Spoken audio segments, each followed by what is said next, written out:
Kumusta po kayo? Bago po ang lahat, first things first.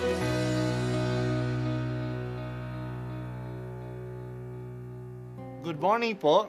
Sinisimulan po natin ngayon ang first things first. At dito po, tinatalakay natin sa unang bahagi ng umaga natin ay ang first readings na binabasa po sa banal na misa.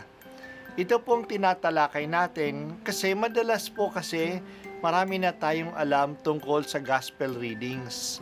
Pero konti po ang nagsasalita sa first readings. Pero ang first readings, bahagi din po yan ng Biblia, ng banal na kasulatan. Kaya susubaybayan po natin ang mga first readings, basahin po natin at kuminsan kailangan ng basahin ng 2 o 3 beses bago maintindihan kasi hindi po tayo familiar sa mga istorya at sa mga kaisipan na tinatalakay dito. Ang pagbasa mula sa unang sulat ni Apostol San Pablo sa mga taga-Tesalonika. Dahil sa inyong pananalig kay Kristo, mga kapatid, naaliw kami sa gitna ng aming hirap at pagkabalisa. Ang pananatili ninyong matatag sa pananampalataya ang nagpasigla sa buhay namin. Paano kaya namin mapasasalamatan ng sapat ang Diyos sa kagalakang dulot ninyo sa amin? Mataimtim naming idinadalangin araw-gabi na kayo'y muli naming makita at matulungan sa ikagaganap ng inyong pananampalataya. Loobin nawa ng ating Diyos at Ama ng ating Panginoong Hesukristo na makapunta kami riyan.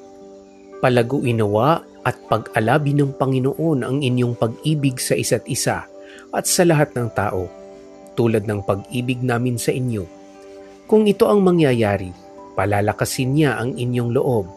Sa gayon, kayo'y mananatiling banal at walang kapintasan sa harapan ng ating Diyos at Ama, hanggang sa muling pagdating ng ating Panginoong Hesus, kasama ang mga hinirang niya.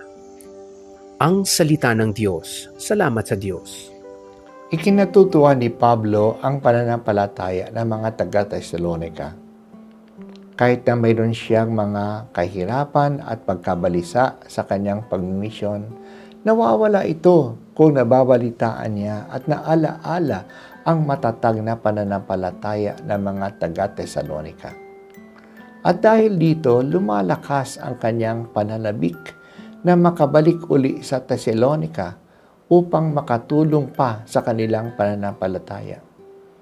Magandang tumulong kung nakikita niya na sulit naman ang mga pagpapagal niya para sa kanila.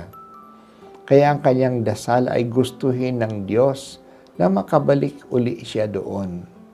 Pero habang hindi pa ito nangyayari, dinadasal niya na pag-alabin ng Diyos ang kanilang pag-ibig sa isa't isa. Sana gayahin nila sa kanilang pagmamahalan ang pag-ibig niya sa kanila at manatili sila sa ganitong pagmamahal hanggang sa muling pagdating ng Panginoon. Hindi mapaghihiwalay ang pananampalataya at ang pag-ibig. Kaya ang concern ni Pablo ay ang pananampalataya at ang pag-iibigan ng mga taga-Tesalonika. Sinabi ni Santiago sa kanyang liham ng pananampalataya na walang gawa ay patay. Hindi nakikita ang pananampalataya.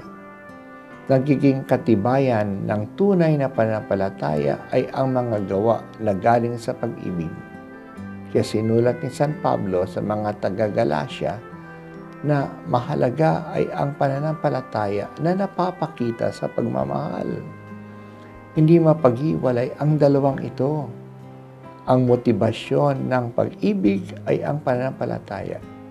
Gumagawa ako ng mga gawain ng pag-ibig kasi naniniwala ako na anumang ginagawa ko sa pag-ibig ay ginagawa ko kay Kristo.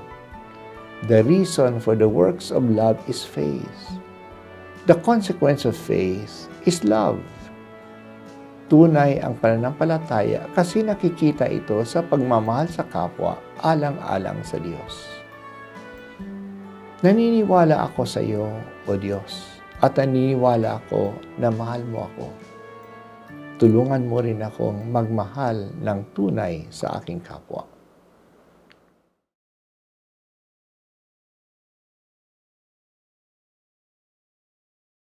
At ako po ay si Bishop Broderick Pabilio dito sa First Things First.